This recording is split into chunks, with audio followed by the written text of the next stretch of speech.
नमस्ते भाई और बहनों, आज बात करेंगे 29 अगस्त रविवार मुख्य समाचार ट्यूडेज ब्रेकिंग न्यूज। आप देख रहे हैं एरियल न्यूज। नजर डालते हैं देश की बड़ी तमाम खबरों पर।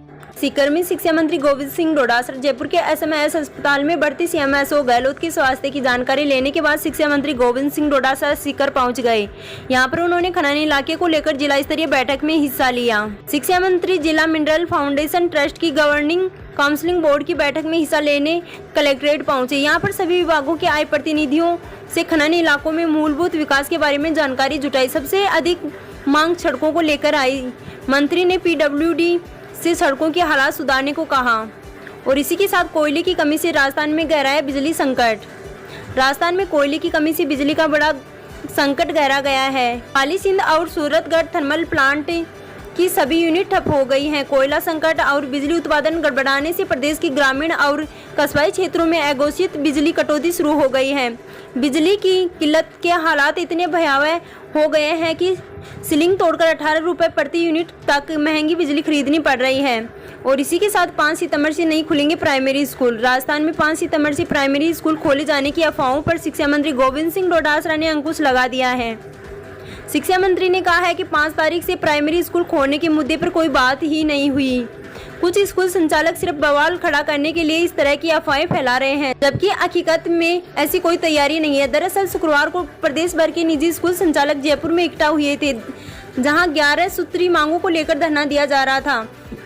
इस धरने में 5 सदस्यीय प्रतिनिधि मंडल शिक्षा मंत्री गोविंद सिंह डोटासरा से मुलाकात करने पहुंचा था।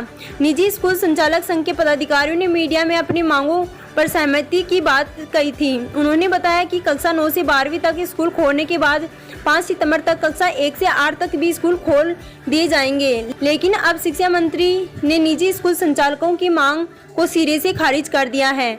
शिक्षा मंत्री गोविंद सिंह डोटासरा ने कहा है कि प्राइमरी स्कूल खोले जाने के लिए सबसे पहले चिकित्सा विभाग के सुझाव लिए जाएंगे। मुख्यमंत्री स्तर पर चर्चा की जाएगी, लेकिन फिलहाल ऐसी कोई तैयारी नहीं है। उन्होंने कहा है कि निजी स्कूल संचालक संघ के पदाधिकारियों द्वारा गलत तथ्य फैलाए जा रहे हैं, जो सरासर गलत हैं। मेरी उनसे इस विषय पर कोई बातचीत नहीं हुई है। शिक्षा मंत्री ने कहा कि कुछ स्कूल संचालक भीड़ इकट्ठा कर नेतागिरी करने में लगे हैं, जो जनता को भ्रमित करने के लिए झूठ फैला रहे हैं। ऐसे झूठे लोगों से अब मैं भविष्य में कभी नहीं मिलूंगा। और इसी के साथ ठगी गैंग में लड़की से लेकर पुलिस सब फर्जी। नागौर जिले में साइबर ठगी के मामले बढ़ते ही जा रहे हैं। फेसबुक पर फेक आईडी बनाकर सुंदर लड़कियों की फोटो डालकर लोगों को फंसाया जा रहा है। ब्लैकमेलर्स फेक आईडी से दोस्ती करते हैं, फिर चैटिंग के दौरान अपनी बातों में फंसाकर आपत्तिजनक वीडियो बना लेते हैं। फिर शुरू होता है ब्लैकमेलिंग का खेल।